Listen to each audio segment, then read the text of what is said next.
নমস্কাৰ মই কৌস্তভ আৰু সকলোকে পুনৰবাৰ মোৰ ইউটিউব চেনেললৈ স্বাগতম জনাইছো Srimanta Sankardev university of health সায়েন্সে তেওঁলোকৰ ডিপ্লোমা ইন ফাৰ্মাসী আৰু বিএসসি নাৰ্ছিং কোৰ্সৰ কাৰণে যি এডমিশন হ'ব 2021 সেশনৰ কাৰণে তাৰ কাৰণে এটা কমন এন্ট্ৰেন্স টেষ্টৰ নটিফিকেশন তেওঁলোকে ইতিমধ্যে ৰিলিজ কৰিছে আজিৰ এই ভিডিঅ'টোত আমি সেই সম্পৰ্কে ডিসকাস কৰিম যে সেই নটিফিকেশনটোত কি কৈছে কেনেদৰে হে এন্ট্ৰেন্স টেষ্ট অনুষ্ঠিত হ'ব এলিজিবিলিটি কি হয় এক্সাম প্যাটাৰ্ন কি হ'ব কেতিয়াৰ পৰা অনলাইন এপ্লিকেশন খোলা যাব সকলোখিনি কথা এই ভিডিঅ'টোত আমি চাম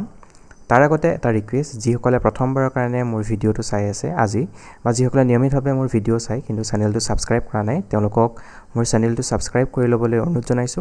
মোৰ এই চেনেলটোত মই একাডেমিক এডমিশনৰ নিউজ এণ্ড নটিফিকেশন দি থাকো সময় 2021-22 academic year or the admission process different institutions choli ase already aru bahut institutionot tar notification ohar babe student khini wait kori ase aru oti kom dinor bhitorate heya notification ahibo gotike hokolokhini tumaloke homoy pabor karone hokolokhini kha khobor hokolokhini news tumaloke মোৰ এই চেনেলটো ফলো কৰিব পাৰা আৰু মোৰ এটা Telegram group আৰু এটা টেলিগ্ৰাম চেনেলো আছে যাৰ লিংক ডেসক্ৰিপচনত দিয়া থাকিব তোমালোকে যাৰ টেলিগ্ৰাম আছে তোমালোকে সেই গ্ৰুপটো জয়েন কৰিব পাৰা আৰু সেই চেনেলটো ফলো কৰিব পাৰা ওকে সো আমি Srimanta Sankardev university of health সায়েন্সৰ যি অফিচিয়েল ওয়েবসাইট গুগল সাৰ্চ কৰি তালে যদি আহো দেন তললৈ যদি আমি স্ক্ৰল কৰো সৰি এটো হোম পেজ নহয় মই জাস্ট এটা বেলেগ এটা উলাই থৈছিলো ইয়েস এটো হোম পেজ হয় So yet তোমালোকে notice and order দেখিবা যে educational notice entrance of CW 2021 so CW 2021 engineering or CW লগত confuse নহবা এটো CW বেলেগ educational notice eligibility criteria of CW 2021 so দুখন notification দিছে এখন আমি দুইখনে ইয়াত উলিয়াই থৈছো আৰু দুইখনে মই ডাউনলোড কৰি থৈছো অলৰেডি আমি এখন কে এতিয়া এই দুইখন notification আমি in detail discuss কৰিম okay So যিখন প্ৰথম নোটিফিকেশন এখন যিখন 19 তাৰিখে ৰিলিজ হৈছিল হেখন আমি যদি চাও তাত কি কৈছে educational notice common entrance examination for admission into BSc nursing and diploma in pharmacy course in the institutes under Directorate of Medical Education Assam for the session 2021 so Directorate of Medical Education or Assam or under thoka different institution of BSc nursing aru diploma in pharmacy course or admission or karone ei course to sorry ei entrance test অনুষ্ঠিত হ'ব common entrance examination aru jitur sothomot etu namu koy CW buli koy kintu etu CW engineering or CW নহয় etu CW বেলেগ হয় আৰু CW exam to conduct কৰে Srimanta Sankardev University of Health Science aru engineering or CW to conduct কৰে Assam Science and Technology University অর্থাৎ আসতে so দুইটা completely বেলেগ হয় সো কনফিউজ নহবা তোমালোকে সো কি কৈছে চাও আমি এটা নোটিফিকেশনটো application form for common entrance examination for selection of candidates for admission into both first year BSc nursing and diploma in pharmacy courses in the institutes under the Directorate of Medical Education Assam for the session 2021 is going to be held on 24/10/2021 so 24 October tarikhe ei entrance exam অনুষ্ঠিত হ'ব 24 October so বহুত time আছে তোমালোকৰ ওচৰত আজি আগষ্টৰ 22 তাৰিখ অৰ্থাৎ more than 2 months তোমালোকৰ হাতত আছে এতিয়াৰ পৰা তোমালোকে প্ৰিপাৰেচন ষ্টাৰ্ট কৰিব পাৰা যদি ইন্টাৰেষ্টেড হয় আৰু কৈছে online application form shall be available on university website this and this from 23/8/2021 so 23 আগষ্টৰ পৰা অনলাইন এপ্লিকেশন পোৰ্টেল খুলি দিয়া হ'ব for application process and it will be continued up to 11/9/2021 so 23 আগষ্টৰ পৰা অনলাইন এপ্লিকেশন ষ্টাৰ্ট হ'ব আৰু এটো চলিব তোমাৰ 11 সেপ্টেম্বৰৰ পৰা আৰু কোনোবা যদি ইন্টাৰেষ্টেড হয় তোমালোকে এই পাৰ্টিকুলাৰ ডেটৰ ভিতৰত এই ওয়েবসাইটত গৈ তোমালোকে অনলাইন এপ্লিকেশন কৰিব লাগিব okay the online application form must be filled up after carefully going through the instruction given along with the form the application form will no longer be available after 11/9/2021 5 pm so 5টা বজালৈকে খোলা থাকিব 11 সেপ্টেম্বৰ তোমালোকে 11 সেপ্টেম্বৰ ৰাতি 12টা লৈকে খোলা থাকিব বুলি ভুল নকৰিবা 5 মানে সন্ধিয়া বা আবেলি 5 বজাতে সেই অনলাইন এপ্লিকেশন পোৰ্টেলটো ক্লোজ হ'ব গতিকে লাষ্ট ডেটলৈ ইনো থাকিব নালাগে তাৰ আগতে কৰি ল'বা okay so interested candidates are advised to submit a form within the stipulated period only a non-refundable fee of 1200 rupees only is required to be paid through SBI payment gateway available on online application page and university website Above examination fee is exempted for PWD category of candidate. So কি কৈছে যে যেটো application fee বা entrance fee আৰু হেতৰ amount কি হৈছে 1200 rupees. So 1200 rupees তোমালকে পে কৰিব লাগিব আৰু এই যেটো examination fee এটো exempt কৰা হৈছে for PWD candidate. So PWD candidate সে কোনো application fee দিব নালাগে ঠিক আছে details of the entrance examination including eligibility criteria and requirements shall be available in university website from 21/8/2021 so details to ulabo boli koise jikhon notification ase second khon tat dia ase exam entrance exam or details pattern hokolo khini dia ase ami sam the entrance test is going to be held on 24/10/2021 in Guwahati Dibrugarh Silchar Jorhat Borpeta Tezpur and Difu 1 2 3 4 5 6 7 so Ahomor 7 ta center hatta center ei exam to অনুষ্ঠিত হ'ব Guwahati Dibrugarh Silchar Jorhat Borpeta Tezpur and Difu okay admit cards will be available online at www.shuhs.in from 11/10/2021 to 19/10/2021 so tomar 11 October পৰা 19 October লৈকে তোমালকে admit card download কৰিব পাৰিবা okay then candidates are strictly advised to keep record of the application number and password used by them while submitting the online form without which they will not be able to download admit cards so tomar jitu application number tomalke paba after online application form aru jitu tomar password takibo duita tomalke likhi thoba kagozot napahoriba karon forget password option kisman na thake gotike tatke better je tomalke duita bhalke likhi thoa gotike likhi thoba ba screenshot mari thoa to tomalkor choice okay so eto notification at hetwe koisile aru jitu second notification jitu release 19 tarikhe hoisile date to 19 tarikhe dia ase common entrance examination for selection of candidates for admission into BSc nursing and D.Pharm courses in the institutes under Directorate of Medical Education Assam the entrance shall be held ekada kothai 24 October hobo Guwahati Dibrugarh Silchar Jorhat Borpeta Tezpur and Difu for both BSc nursing and D.Pharm courses which will be conducted by Srimanta Shankardev University of Health Sciences okay the examination shall be of 150 marks for each course so total kiba hobo 150 mark for each course so BSc nursing or karano 150 mark hobo D.Pharm or karano 150 hobo there will be 50 question for each subject with 1 mark for each question there shall be no negative marking for wrong answer unanswered question shall be awarded 0 mark so total 50 question thakibo in each subject so eta subject ot tomar 50 question thakibo thik ase aru 1 mark plus 1 for each correct answer aru bhul answer dile tumi mark nopua aru tomar negative marking nai aru unattempted karano tumi kiman paba 0 mark dia hobo okay there will be 3 papers as shown in below tinkhon paper hobo so paper 1 kon jikhon thakibo physics and chemistry paper 1 ot ekhon hobo 10 ta bajar pra 12 ta bajale then paper 2 biology eta bajar pa 2 ta bajale 10 to 12 orthat 10 11 12 so 2 hours exam ekhon first paper hon second kon 1 to 2 1 hour paper okay aru jikhon paper 3 mathematics ekhono 3 to 4 ekhono 1 hour paper so koise je protito subject kore 50 mark thakibo so ekhon 2 hour paper khon 100 mark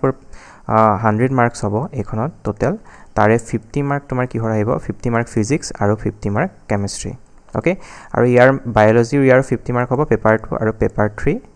50 mark hobo etia so eta interesting kotha ase etu saloba ঠিক আছে মই first তোমালোক যাতে confuse নোয়া মই প্ৰথমতে এই পোৰশনটো মই এৰেজ কৰি লও মহাৰি লও ঠিক আছে okay now the question paper shall be of 10+2 standard and shall consist of 100 question in paper 1 কৈছে যে 100 question থাকিব in paper 1 100 in paper 1 paper 1 to 100 question থাকিব 50 question from physics কৈছে সো আৰু 50 question from chemistry মই already কলো 50 question is in paper 2 50 questions from biology and 50 questions in paper 3 50 question from mathematics so মততে paper 1 ত 100 থাকিব আৰু 100 breakdown to physics ৰ পৰা 50 আৰু chemistry পৰা 50 ঠিক আছে biology 50 টা আৰু mathematics 50 টা এতিয়া সো সকলোখিনি পেপাৰ দিব না লাগে সো কথাটো চাই লোৱা a candidates willing to appear for BSc nursing course shall have to appear in paper 1 and paper 2 ঠিক আছে so BSc nursing ৰ কাৰণে ধৰি দিছে paper 1 to you must give paper 1 and paper 2 so paper 1 or paper 2 BSc nursing or student দিব লাগিব ঠিক আছে so তেওঁলোকে mathematics paper দিব না লাগে যিখন physics and chemistry paper হেখন দিব লাগিব then biology paper খন দিব লাগিব for BSc nursing okay Next, a candidate willing to appear for D Pharm course must appear paper 1 and either of paper 2 and paper 3. So, মই ইয়াত লিখি দিছো BSc nursing or karone তুমি paper 1 দিব লাগিব আৰু paper 2 দিব লাগিব ঠিক আছে এই দুইখন পেপাৰ দিব লাগিব আৰু যিখন ডি ফাৰ্মৰ কাৰণে যদি তুমি এপ্লাই কৰিব বিচাৰা তেতিয়া হলে তুমি পেপাৰ 1 দিব পাৰা আৰু পেপাৰ 1 টো ম্যান্ডেটৰি দিব লাগিব পেপাৰ 2 or 3 মানে যিকোনো এটা দিব লাগিব ঠিক আছে এটা ম্যান্ডেটৰি মিনিমাম এটা দিব লাগিব however if a candidate for D Pharm course wants to appear in both paper 2 and paper 3 he shall be allowed to do so but for counting of mark for merit position the higher marks between paper 2 and paper 3 shall be taken into account okay যদি তুমি D ফাৰ্মৰ student হয় মই কৈছিলো যে তুমি minimum 2 আৰু 3 ভিতৰত এখন পেপাৰ দিব লাগিব কিন্তু তুমি যদি বিচাৰা তুমি দুইখন পেপাৰ দিব পাৰা অৰ্থাৎ বায়োলজি পেপাৰ আৰু মেথছৰ পেপাৰ দুইখনে দিব পাৰা কিন্তু তোমাৰ যেতিয়া টোটাল মাৰ্ক কাউন্ট হ'ব মেৰিট লিষ্ট প্ৰিপেয়াৰ কৰোতে তেতিয়া তুমি এই দুইখন পেপাৰৰ ভিতৰত যিখন পেপাৰত হাইয়েষ্ট মাৰ্ক পোৱা সেইখন পেপাৰৰ মাৰ্কটো কনসিডাৰ কৰিব ঠিক আছে clear Okay, a candidate may apply for both BSc nursing and D Pharm examination in the same arrangement with single examination fee. So, তুমি যদি ইচ্ছা কৰা both BSc nursing আৰু D Pharm কাৰণে appear হ'ব পৰা মানে পইচাটো একেটাই লাগিব so দুটা নিদিলে হ'ব পইচা the eligibility criteria for এটা আৰু এটা ইম্পৰ্টেন্ট পইণ্ট যে eligibility criteria for BSc nursing and diploma in pharmacy course so BSc nursing ৰ কাৰণে কি হয় candidate must be female candidate BSc nursing ৰ কাৰণে first criteria that তুমি female candidate হ'ব লাগিব candidate must have passed higher secondary 10+2 science or equivalent examination from recognized board council university with English as one of the subject and securing at least 50% marks in aggregate in physics chemistry biology for general category student and 40% marks for candidate belonging to SC ST STP and STH category so কি কলে যে এ জেনাৰেলৰ লগত OBC টো ধৰি লবা OBC টো সাধাৰণতে জেনাৰেলৰ লগতে ধৰা এলিজিবিলিটি ক্ৰাইটেৰিয়া নাই দিয়া যেতিয়া জেনাৰেল বুলি ধৰি লবা ওকে সো বাকি প্ৰথম কথা আছে ফিমেল হ'ব লাগিব BSc নাৰ্ছিংৰ কাৰণে নেক্সট কথা তুমি যদি জেনাৰেল আৰু OBC ৰ ক্যান্ডিডেট হয় দেন তোমাৰ PCB 50% লাগিব আৰু ইংলিশটো থাকিব লাগিব ইংলিশটো থাকে সকলোৱে দেন যদি তুমি SC ST ৰ হোৱা তেতিয়া তোমাৰ 40 মাৰ্কস পালে হ'ব 40% থাকিলে হ'ব PCB ঠিক আছে and without grace mark so ইয়াত কৈছে and without grace mark next must be a citizen of India must be a permanent resident of Assam okay she must be within 17 to 24 years age on 31/12/2021 so age to sailaba age limit higher age limit 24 or lower 17 hobe upper age limit is relaxable by 3 years for SC ST candidate so ST ST karone up to 27 year allow koribo reservation of seat there shall be reservation of seats for EWS SC ST plains ST hills OBC MOBC TGL or T Guardian Labor X TGL PWD category from available seat as per GOVT rule okay so eto kotha for BSc nursing or karone then diploma in pharmacy course or karone misao the candidate must have passed higher secondary science or equivalent examination with physics chemistry biology so BSc nursing or PCB must কিন্তু ইয়াত কৈছে যে physics chemistry biology and or mathematics from a ইয়াত PCB or PCM from a recognized board council university without grace mark so ইয়াত তুমি তোমাৰ PCM আছে then you can apply তোমাৰ যদি PCB আছে then you can also apply but BSc nursing ত তোমাক PCB must যদি তোমাৰ biology নাই তুমি apply কৰিব নোৱাৰা ঠিক আছে is not below 17 and eke age criteria to eke koise already so baki upper age limit to eke kotha to so upper age to 24 and SC ST karone upper age limit to 27 a candidate must be permanent resident of Assam reservation of seat same ঠিক আছে important note the merit list of above mentioned courses shall be prepared separately for both BSc nursing and diploma in pharmacy course through inter merit as per the following criteria so kino merit list prepare kora jitu criteria hoy etu keneke prepare kora hobo so BSc nursing or keneke prepare kora hobo merit list shall be prepared based on the total marks obtained by each candidate in all the subject that is physics chemistry biology in CWA so tomar total mark to physics chemistry biology tumi kiman pala total mark in BSc nursing or karone in CWA exam tumi kiman pala entrance exam hetur upor prepare hobo the marks obtained by each candidate in each subject shall also be shown in the said list if two or more candidates secure the same mark in the combined entrance examination